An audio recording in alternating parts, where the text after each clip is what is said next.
las obras de fe. Este es el mensaje de Santiago, que nosotros no podemos enfrentar la adversidad con nuestra propia habilidad. Nosotros nunca encontraremos la fortaleza de confiar sin la fe, porque no somos capaces de enfrentar las pruebas y a la misma vez mantener nuestros ojos en el Rey mientras categorizamos esas pruebas como gozo. La fe separada de las obras nunca puede sostenerse. Cada día y en toda situación debemos proclamar esta verdad, pues es la fe la que nos lleva a ser hacedores de la palabra y no solamente oidores. Es la fe la que nos guía a la verdadera religión y no un sustituto vacío. Es pues la fe que causa en nosotros un deseo de adorar a nuestro Dios por toda la eternidad. Este es el mensaje de Santiago, las obras de la fe.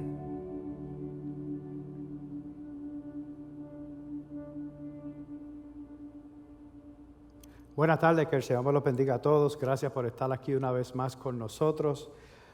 Seguimos orando por cada uno de ustedes para que el Señor los cuide, los proteja y les provea cada una de sus necesidades. Y gracias, porque vamos a seguir, no importa los obstáculos que tengamos, vamos a seguir alabando y glorificando el nombre del Señor. Pero quiero dejarte saber que nos estamos reuniendo en la capilla. Por si acaso algún día te gustaría venir y reunirte con nosotros para alabar y glorificar el nombre del Señor todos unidos como lo hacíamos anteriormente.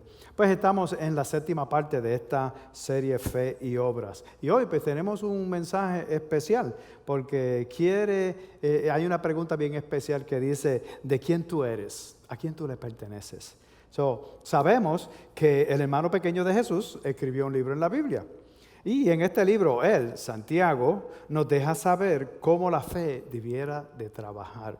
Y hemos estado hablando de que fe es necesaria para que nosotros podamos crecer.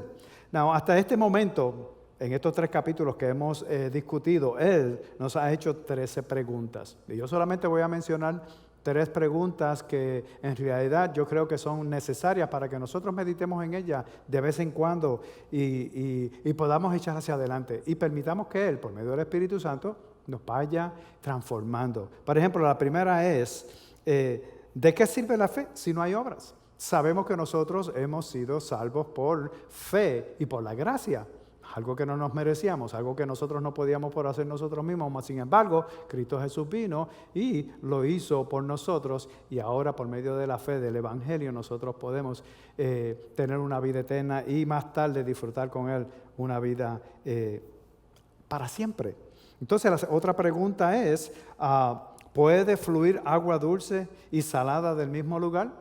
Pues seguro que no puede. Por eso es que nosotros estuvimos hablando ese día de bendecir o maldecir, que no podemos hacer ambas cosas. Si nosotros proclamamos esa fe que nosotros tenemos, entonces el trabajo de nosotros es bendecir, recibir bendiciones, pero también bendecir a otros. No podemos alabar al Señor, bendecir al Señor y con la misma lengua vamos a maldecir a nuestros hermanos. Echar maldiciones a nuestros hermanos que están hechos a la imagen de Dios. Tenemos que controlar lo que nosotros hablamos. Entonces la otra es, ¿quién es sabio y entendido entre vosotros? Pues sabemos que ninguno, porque la sabiduría viene del Señor y el entendimiento también viene de arriba. Entonces nosotros tenemos que tener cuidado. Y hoy miraremos el capítulo 4 completamente, desde el versículo 1 hasta el versículo 17, porque esos son los versículos que capítulo 4 tiene, 17 versos. Y Santiago va a hacer 4 preguntas en específicas. Y quiero que las filtremos a través de esta pregunta que voy a hacer. ¿De quién tú eres? ¿A quién nosotros le pertenecemos? Y voy a comenzar leyendo desde el primer versículo y después voy a hacer ciertos comentarios y voy a terminar en el versículo 17 y después vamos a orar. Amén.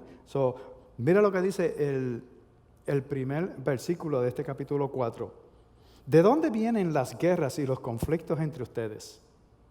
¿No vienen de las pasiones que combaten en sus miembros?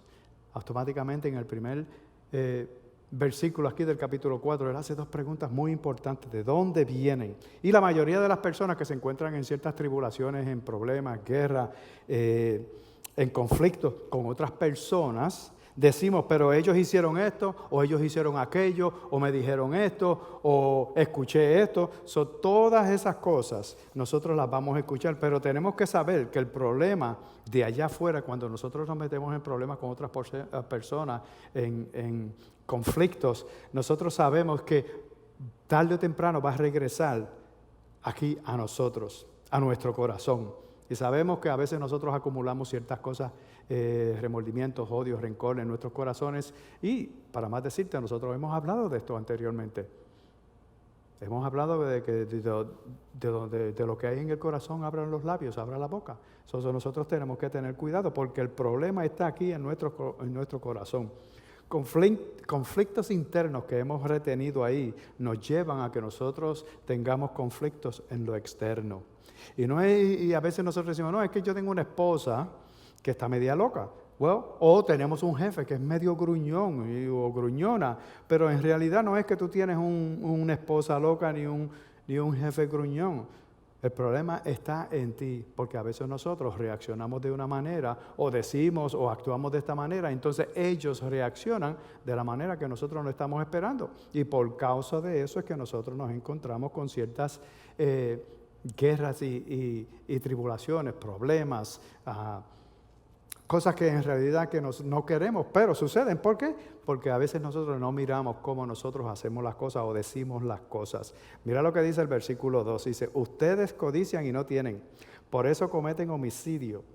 Son envidiosos y no pueden obtener. Por eso combaten y hacen guerra.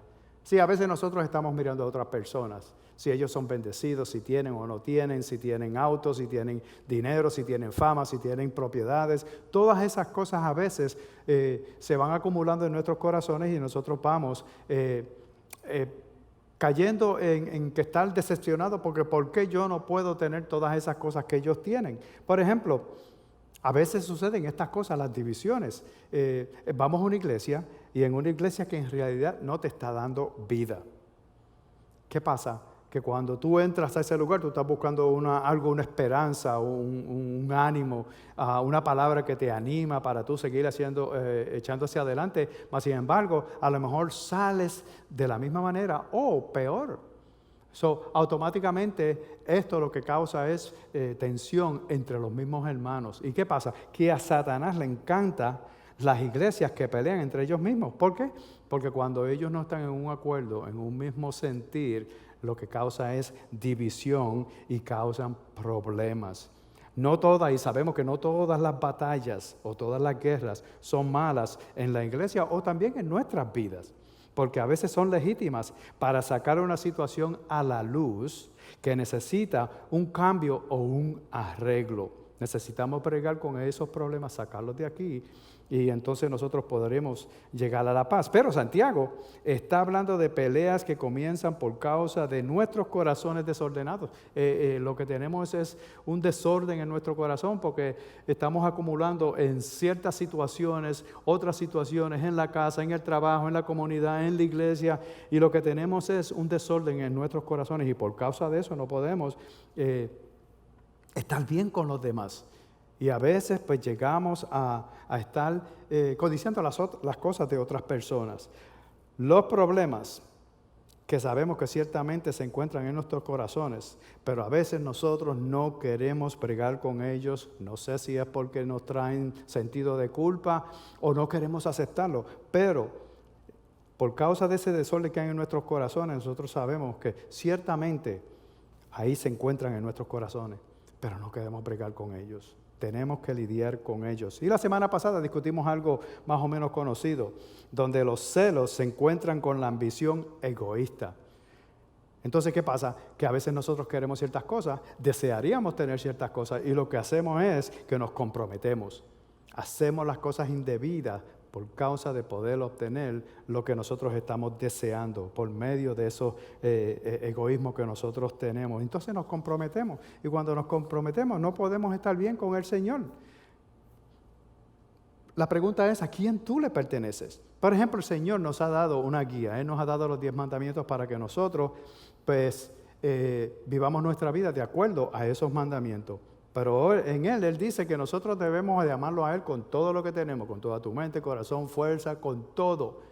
Y después que nos amemos los unos a los otros.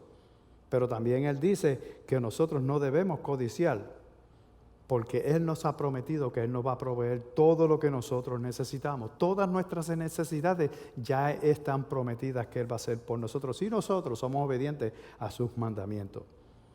Así que la cuestión es esta, la pregunta es, ¿caminas tú en agradecimiento? ¿Eres capaz de reconocer la generosidad de Dios en todas las áreas de tu vida? ¿Estás tú viendo las huellas digitales en lo que Él está haciendo en ti y por ti por medio de su gracia?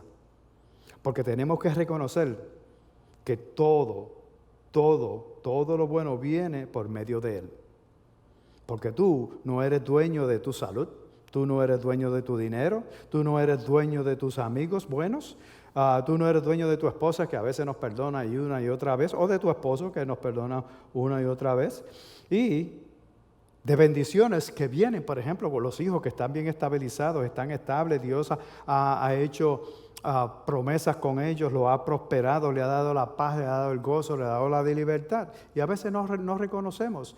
Y por eso, pues, ¿qué pasa? Que vivimos frustrados. Pregunta también que debemos nosotros hacer, ¿no es? Nosotros estamos caminando como que tenemos derecho.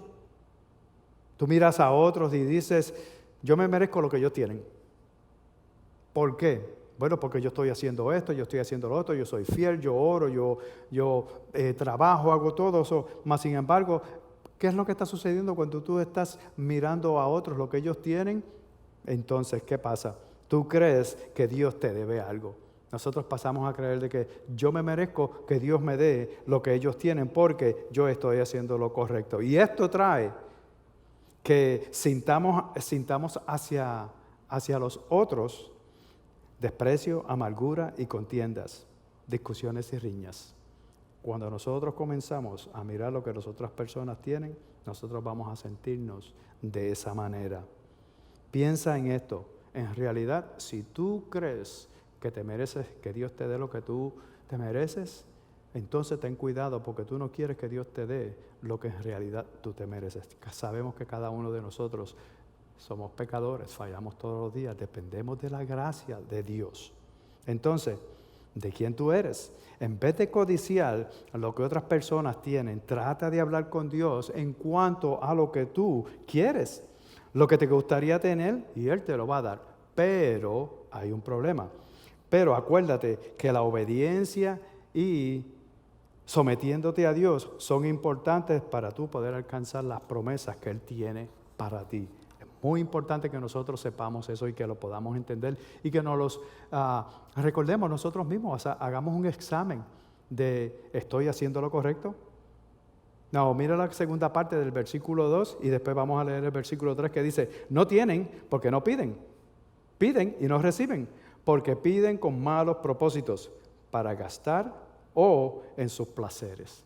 Para gastarlo, eso es lo que vamos a hacer, gastarlo en nuestros propios deseos, lo que nosotros queremos tener. Nosotros queremos tener un carrito chévere, queremos tener una casa grande, queremos poder viajar aquí, allá, ropas, propiedades, joyas y todas esas cosas. En vez de decir, Señor, bendíceme para yo poder bendecir a aquellos que están en necesidad. Dios no es una máquina de vendedora. ¿Sabe cómo nos hacemos una vending machine? Dios no lo es. No, eso no es lo que Él es. Dios es Dios Padre. Todo lo bueno viene de lo alto. La voluntad de Dios puede ser condicional porque nos olvidamos de ser obedientes y de someternos a su voluntad.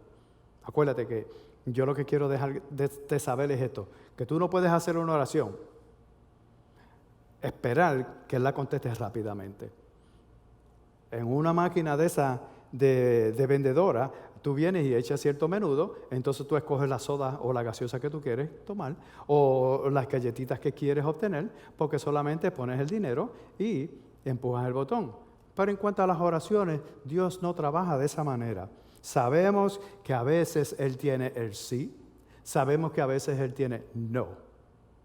Y sabemos también que Él dice, no ahora, más tarde, pero no ahora. Y a veces, en ciertas ocasiones nosotros oramos y oramos y oramos y oramos y Él dice que sí, pero se tarda. A veces Él se tarda en ese sí porque Él sabe cuándo es el momento apropiado. Él nunca llega tarde y tampoco llega antes de tiempo. Él llega en el momento, Él contesta las oraciones en el momento apropiado.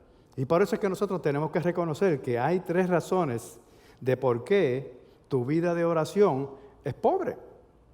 Y una de ellas es que lo que nosotros hacemos es que nunca pedimos. Bueno, decimos algo así, como dice, bueno, el Señor sabe mi corazón, Él sabe lo que yo necesito, Él sabe mis deseos, Él lee mi corazón, Él lee mi mente, yo no voy a orar porque Él conoce y Él me va a proveer lo que necesito. Bueno, en realidad tú tienes que pedirle.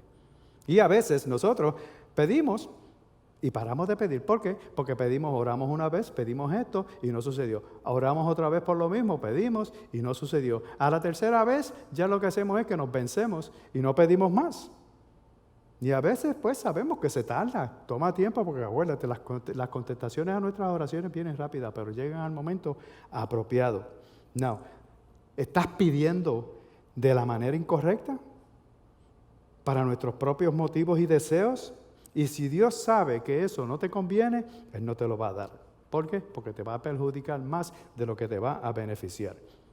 A veces cuando nos encontramos en esta situación, lo que hacemos es que hacemos promesas. Señor, si tú me das esto, pues yo voy a hacer esto. Y te prometo que no voy a buscarlo por mis propias fuerzas, mi trabajo, ni nada, sino que yo voy a depender solamente de ti. Y hacemos promesas, pero después las fallamos. Pero mira cómo Él dice en el versículo 4, dice, oh almas adúlteras, ¿no saben ustedes que la amistad del mundo es enemistad hacia Dios? Por tanto, el que quiere ser amigo del mundo se constituye enemigo de Dios. Y Él nos llama adúlteros. ¿Por qué? Porque nosotros rompemos las promesas, somos infieles. Y para más decirte, el ejemplo más grande, porque a veces Él nos prueba por medio de la palabra, nos prueba por medio de ejemplos, experiencias en nuestras vidas, pero el ejemplo más grande está en el libro de Hosea. En el libro de Hosea, él es uno de los profetas, entonces el Señor le habla a él y le dice, ve al pueblo, consíguete una prostituta y cásate con ella. En este tiempo el pueblo de Israel se había separado del Señor, tenía otros dioses, ellos se habían encontrado en situaciones críticas anteriormente, se arrepintieron, vinieron al Señor, el Señor tuvo misericordia de ellos, derramó gracias, los volvió a acogerlos otra vez como su pueblo, los perdonó, hizo todo lo que Él tenía que hacer y ellos prometieron que jamás y nunca iban a serles infieles e irse a otros dioses a hacer sacrificios a otros dioses de palo, de piedra, de cera y de oro y de plata. Mas sin embargo, después que Él los rescató y los trajo otra vez hacia Él, ellos lo que hicieron fue que volvieron otra vez a esos dioses. Entonces Hosea se casó con esta prostituta y entonces tuvieron hijos y después ella se le fue con otro hombre y después él fue a buscarla, la recibió otra vez, la perdonó y volvió y sucedió lo mismo y ella la recibió, la perdonó y volvió a recibir y volvió otra vez y se fue. En realidad el punto clave de esta situación con Hosea era que él estaba enseñando al pueblo de Israel, ustedes son de la misma manera, ustedes me prometen una cosa y después la quiebran, no la cumplen.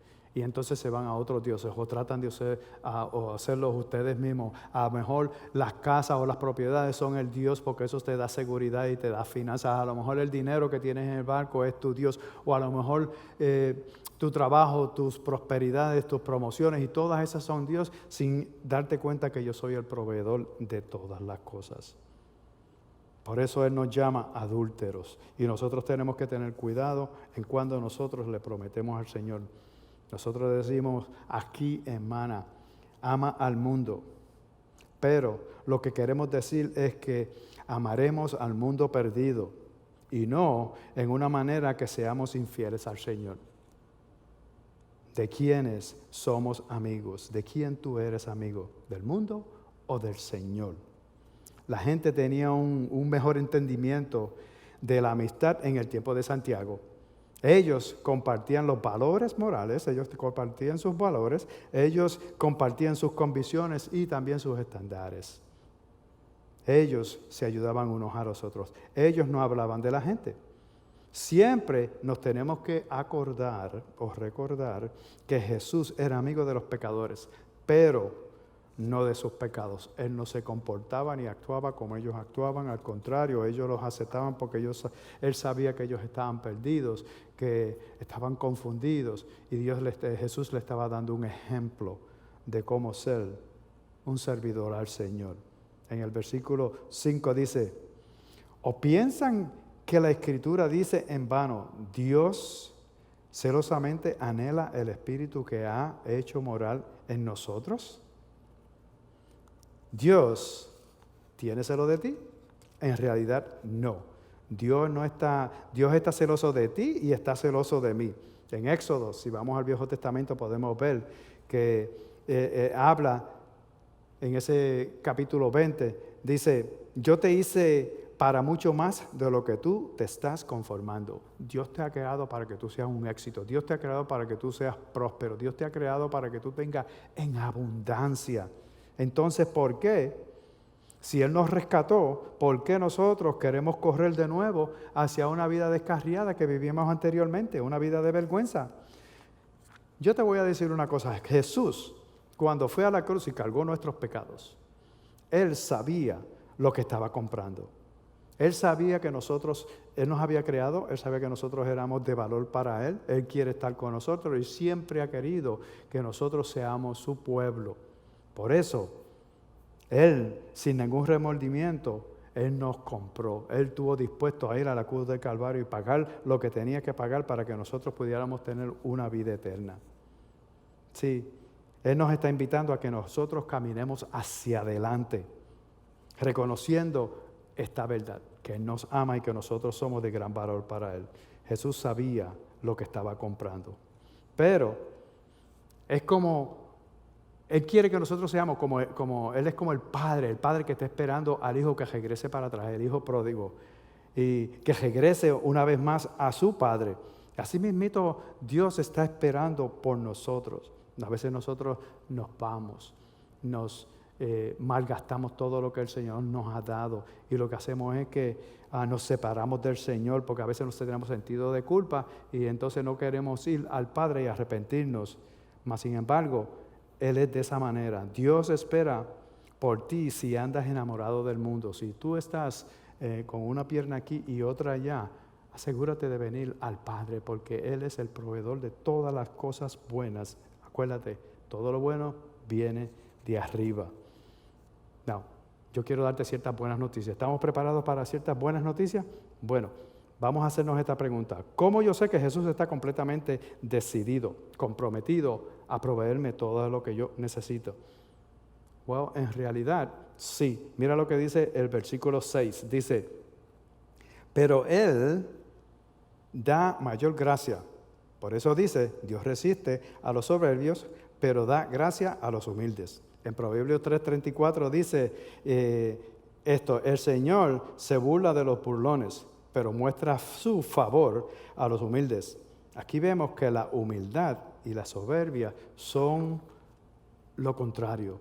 Y Dios definitivamente resiste al soberbio.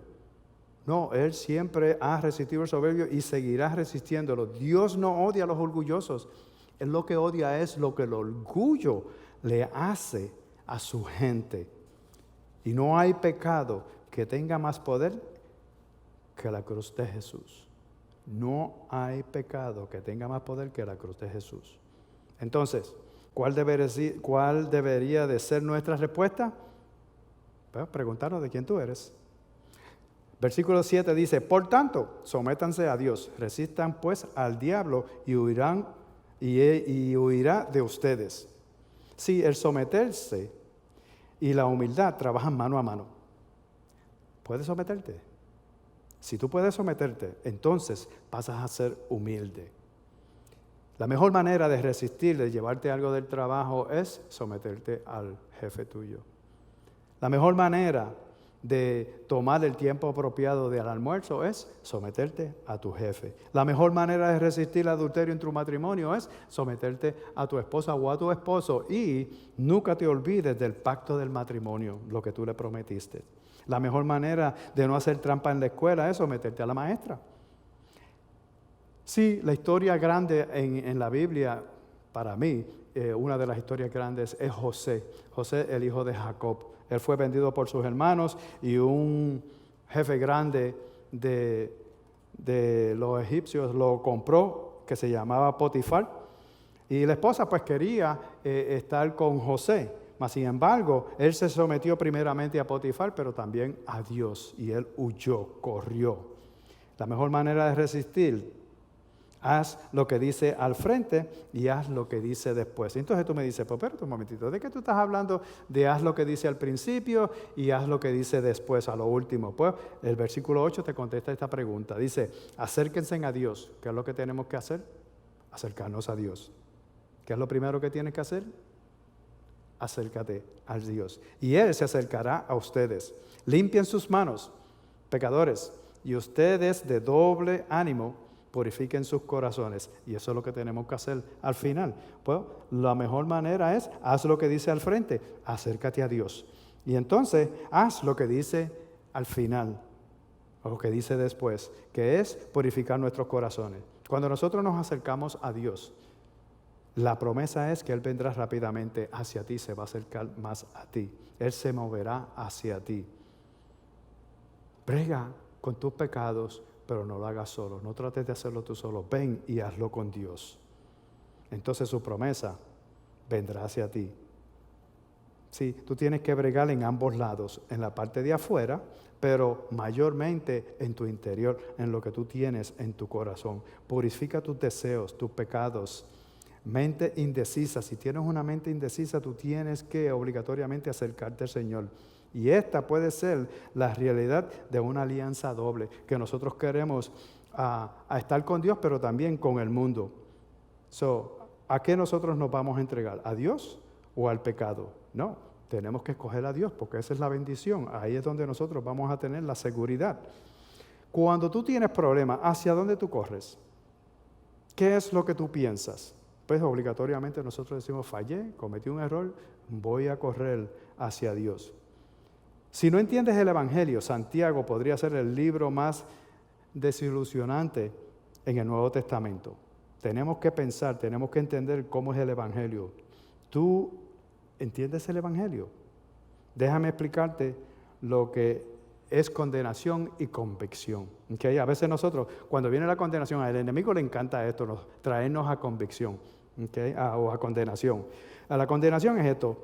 Tú te trae un sentido de culpa. Por ejemplo, yo fallé.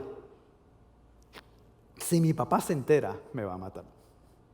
Mas, sin embargo, eso es lo que el enemigo quiere. Él quiere que tú estés completamente en condenación todo el tiempo para que no vayas a la fuente, que es Dios, el que te va a derramar la gracia. Por eso es que nosotros preferimos tener convicción, porque la convicción te libra de la culpa.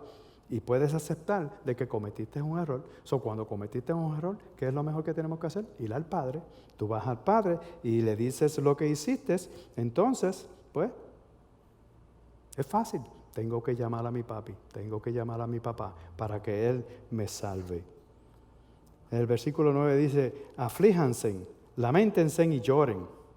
Que su risa se convierta en lamento y su gozo en tristeza. Versículo 10 dice, humíllense en la presencia del Señor y Él los exaltará. Cuando nosotros nos humillamos, Él nos exalta. Y eso es lo que nosotros queremos. Nosotros tenemos que aceptar que no somos perfectos. Por eso es que nosotros decimos, sin fe, sin obras, es muerta. Y la sabiduría, sin humildad, no sirve. Y el arrepentimiento, sin remordimiento, es falso. Nosotros tenemos que tomar esto en consideración. Fe sin obras está muerta. Y entonces, ¿qué pasa? Pasa a ser sabiduría sin humildad. Y el arrepentimiento sin remordimiento es falso.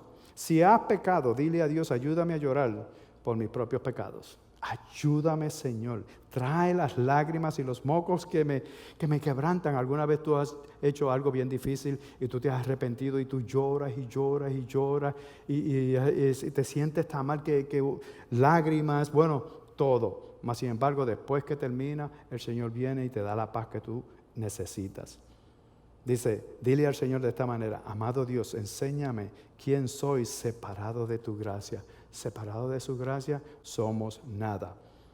Humildad no es pensar menos de ti mismo, es pensar en quién tú verdaderamente eres. Déjame leer el versículo 11 y 12. Dice, hermanos, no hablen mal los unos de los otros. El que habla mal de un hermano o juzga a su hermano, habla mal de la ley y juzga a la ley. Pero si juzgas a la ley, no eres cumplidor de la ley, sino juez de ella. Solo hay un legislador y juez, pues es poderoso para salvar y para destruir. Pero tú, ¿quién eres que juzgas a tu prójimo? No nos juzguemos los unos a los otros. No juzgues al prójimo, ni tampoco la ley. El gran mandamiento se basa en el amor al Padre, sobre todas las cosas, pero también al prójimo como a ti mismo. ¿Acaso no eres salvo por medio de la gracia? ¿No estás desesperado por misericordia, especialmente cuando cometemos un error? ¿Que has sido perdonado muchas veces?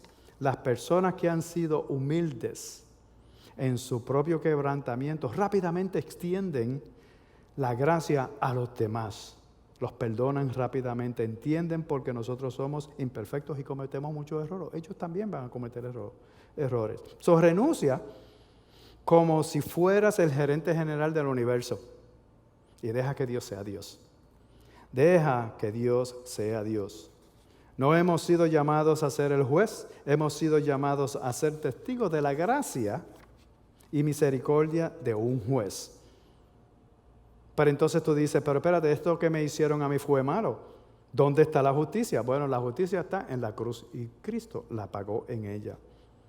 Entonces, si yo fallo o si Él falla, ¿quién va a pagar por lo que hizo? Jesús ya lo hizo en la cruz. Déjame leer los últimos 4 versos y entonces haremos una oración. Yo no sé si alguien se encuentra aquí, algún planificador en medio de nosotros, pero si lo hay, pues gloria a Dios. Pero vamos a leer estos 4 versículos porque es de gran interés. Oigan, dice el versículo 13, dice, oigan ahora ustedes que dicen, hoy o mañana iremos a tal o cual ciudad y pasaremos allí un año. Haremos negocio y tendremos ganancias. Sin embargo, ustedes no saben cómo será su día mañana o cómo será su vida mañana. Solo son un vapor que aparece por un poco de tiempo y luego se desvanece. Más bien, debieran decir, si el Señor quiere, viviremos y haremos esto o aquello. Pero ahora se jactan en su arrogancia. Toda jactancia, sométanse, o toda jactancia semejante es mala. Si planificar no es un pecado, ni tampoco es un error. Proverbios está lleno de esos consejos de que nosotros debemos planificar.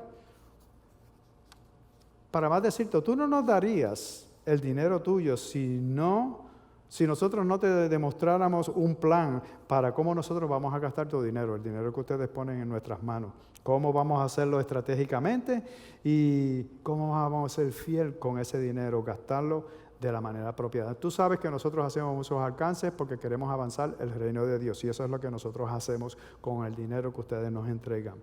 Ahora, mi pregunta para ti es, ¿de quién tú eres? ¿Qué motiva tu plan? ¿Cuáles son los planes que tú tienes para el futuro? ¿Qué impulsa tu futuro? Y, lo más importante, los planes para mi futuro, ¿honran a Jesús? ¿Están concentrados en lo que Él quiere?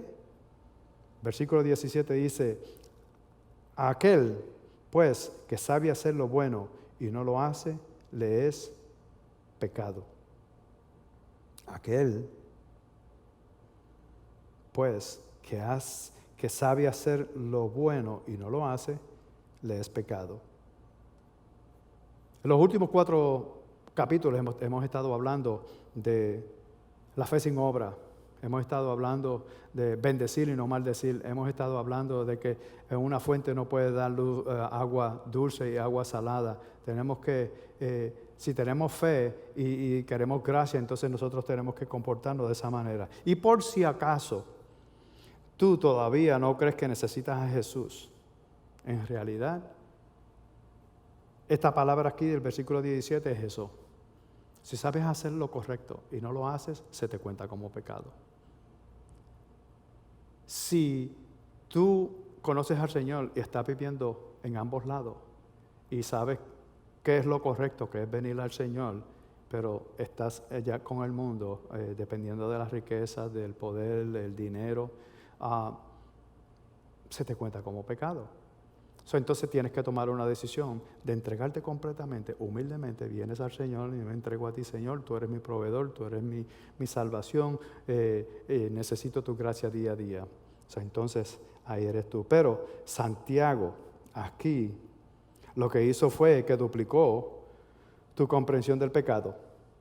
Y a lo mejor tú te preguntas, pero espérate un momentito. Yo pensé que cuando hice el mal era que había fallado. Ahora estás diciendo que también peco cuando no hago lo correcto. Pues seguro que sí. Y a lo mejor todos ustedes dicen, ¿qué es lo que tú estás hablando? Estoy medio confundido. Sí, yo quiero que tú sepas esto. Si estás en los caminos del Señor, entrégate completamente a Él.